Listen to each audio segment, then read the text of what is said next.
કીધું કે બાવળથી છોડી દે માથું, શરણે તો સાહેબને સાથે.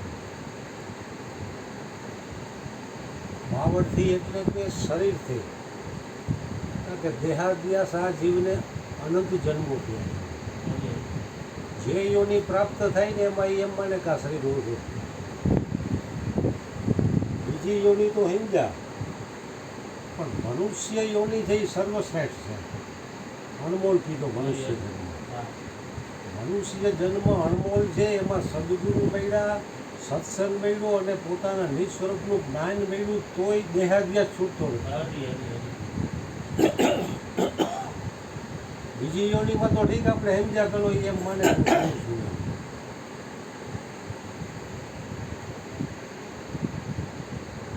જીવનમાં 4 ચીજ બની દુર્લભ છે. પેલું તો મનુષ્ય જન્મ જ બનવો દુર્લભ છે. બને ભાગ્ય માનુષ તન પાવા,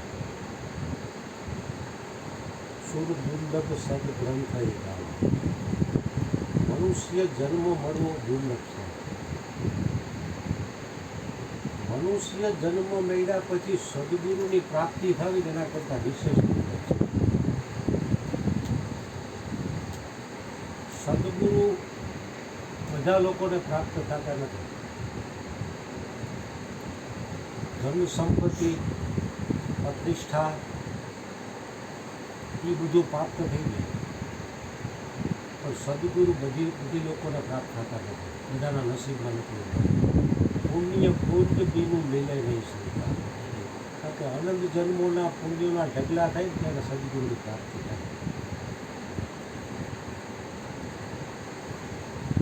મનુષ્ય જન્મ મળ્યા પછી સદગુરુની પ્રાપ્તિ થવી એના કરતાં વિશેષ દુર્લભ છે. સદગુરુ મળ્યા પછી પણ સત્સંગતિ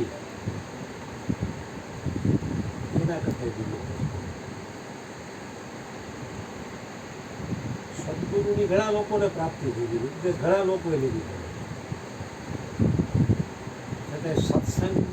સત્સંગતિ કેટલા લોકોને મળે?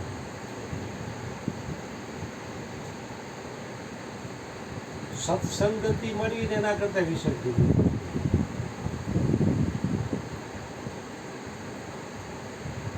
કારણ કે સદગુરુના વચનો છે જે શ્રવણેથી શ્રવણ થાય છે. શ્રવણેથી રહીનો મારા રુદિએ ઠેરાવે, મારી બેહુડીમાં હું રણકા ત્યાંનો બીજો કોણ થયું. કારણ કે બીજા જે રસ રહ્યા એ મોઢેથી પી છે, એ કાંઈ ખાઈ પી છે, એ મલમૂત્ર દ્વારા નીકળી જવાનું. પણ સદગુરુએ જે શ્રવણેથી રસ રેડ્યો ને એ જ હૃદયમાં થાય. કારણ કે હૃદયનો દેવ વિષ્ણુ છે અને વ્યાપક. હૃદયમાં આગ હોય ને એટલે જીભમાંથી તણખા જાય કોઈ પણ વ્યક્તિને નહીં જાય. હૃદયમાં સદગુરુનું જ્ઞાન રાખવાનું, જગતને રાખવાનું નથી.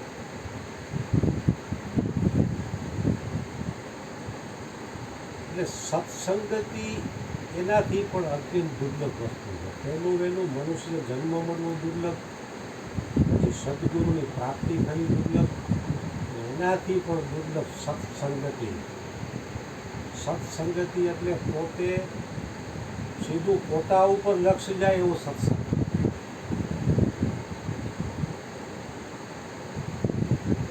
બધા લોકોને નસીબ નથી. સત્સંગતિ મળ્યા પછી એના કરતાં ઊંચી ટોચ લેવલની વાત છે બ્રહ્મ વિચાર.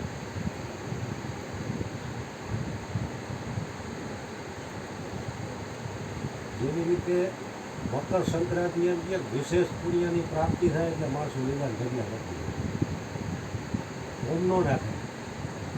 કારણ કે પુણ્ય અનેક ગણું મળે ને એટલે આજ 500 લીધું રાખે, પછી આખું વર્ષ જવા છે. એ પુણ્યની લાલચ છે કે આપણે વધારે પુણ્ય મળશે એટલે. ત્યારે ગાયું ખાઈ લઈએ પછી નિરાતે બેને વાગો ત્યારે તેના શરીરમાં રસ પ્રગટ થાય એટલે પુષ્ટિ થાય, વાગોળ કરે ગાય. એ થયું કે સત્સંગમાં આટલા વર્ષોમાં ઘણું સાંભળ્યું, ઘણું વાંચ્યું, ઘણું બોલ્યા. જ્યારે જ્યારે સમય મળે ત્યારે એ સત્સંગના શબ્દોને વિચાર કરે. કારણ કે શબ્દો કોઈ પણ મહાપુરુષોના જઈ તમને ક્યાંક લઈ જવા મળે. મોટે ભાગે જીવ છે ને શબ્દોમાં જ અટકે.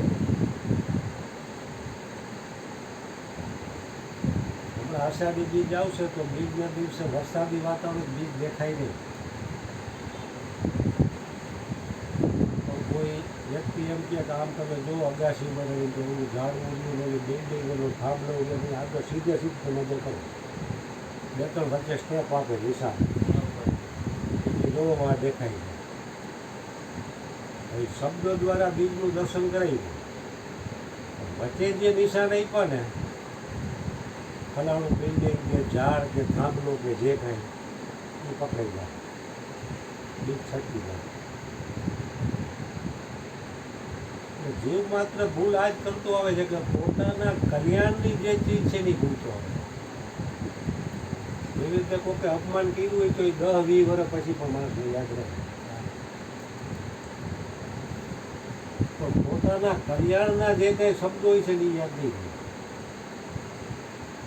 સત્સંગમાં તમે જોજો 1 કલાક 2 કલાક 3 કલાક સત્સંગ હોય તો એમાં એકાદી નબળી વાત છે ને એનો ખૂબ કરતા ઝડપથી થાય. એમાંથી સારી વાત ગ્રહણ કરી એનું ચિંતન મનન વિધિધ્યાસન કરી હૃદયમાં ઉતારી અને આચરણમાં લેવીને એના કરતાં પણ કઠિન વસ્તુ છે. સત્સંગથી મળ્યા પછી બ્રહ્મ વિચાર.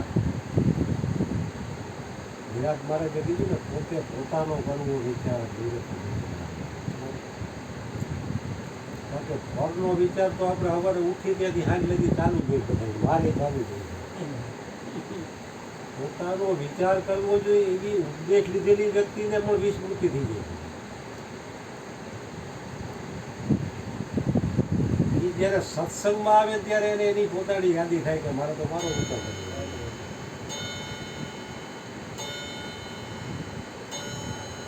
પોતે શુદ્ધ સચ્ચિદાનંદ બ્રહ્મ છે એનો વિચાર કરવો ને જે વાણીમાં નથી આવતો એનો વિચાર.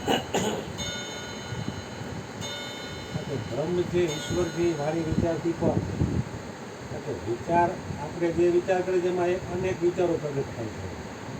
આ વિચાર એવો છે કે એના વિચારથી બધા વિચારો તમારા શાંત થઈ જાય. મનુષ્ય જન્મ મળવો દુર્લભ, એથી દુર્લભ સદગુરુની પ્રાપ્તિ થવી, એથી દુર્લભ સત્સંગતિ અને એથી દુર્લભ બ્રહ્મ વિચાર. અને બ્રહ્મ વિચાર કરતો હોય ને એ વ્યક્તિ પછી એને કોઈની જરૂર જ નથી, કોઈની ફિકર જ નથી. ભજની પુરુષને 2 કરવા જેવું ન કરવી કોઈ આસ. કારણ કે એ બીજાનું કલ્યાણનો બધી વિચાર છોડી દે. જેને કલ્યાણ કરવું હોય આવે. કારણ કે કલ્યાણ બીજાનું તમે કરવા જાવ તો ઓલો ખુદનું એનું કલ્યાણ ઈચ્છવો જોઈએ કે નહીં?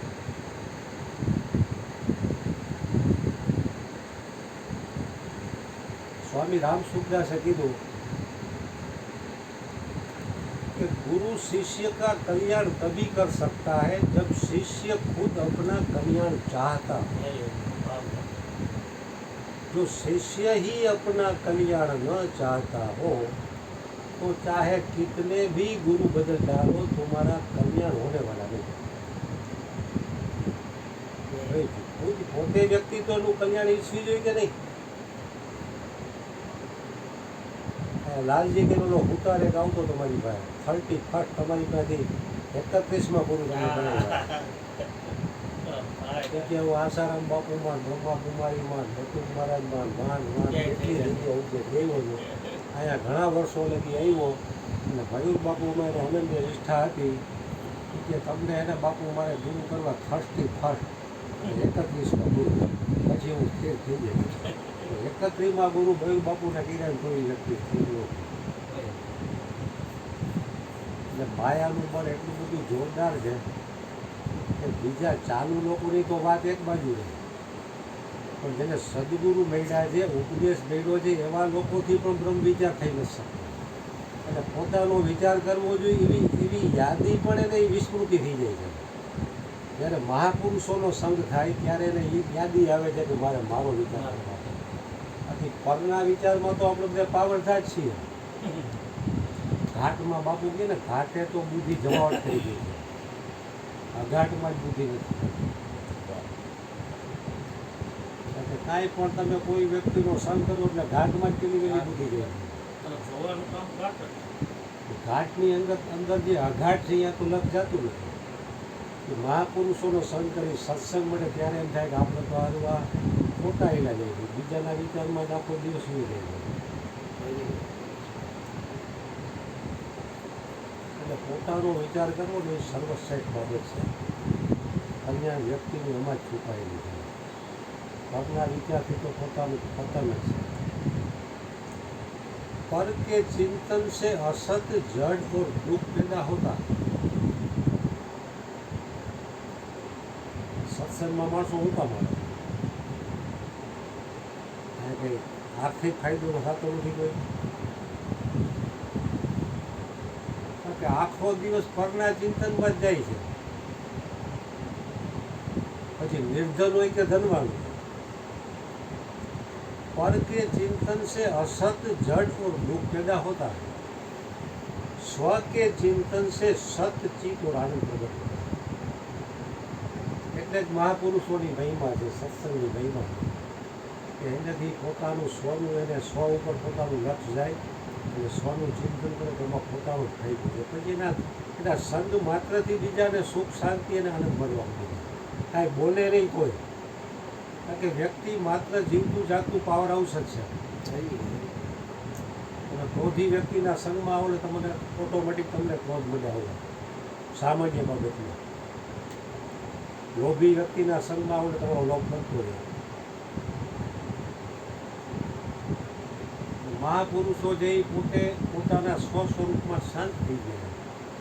એટલે અમીરને અને ગરીબને બધાને એની વાણીથી સુખ શાંતિ આનંદ થાય. જેનું કારણ શાંતિ પમાડે અને સંત કહીએ, એના દાસના દાસ થઈને રહીએ.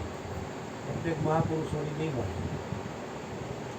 મહારાજ પ્રભુ ચરણા વ્રત જ્ઞાન પીધે પાત્ર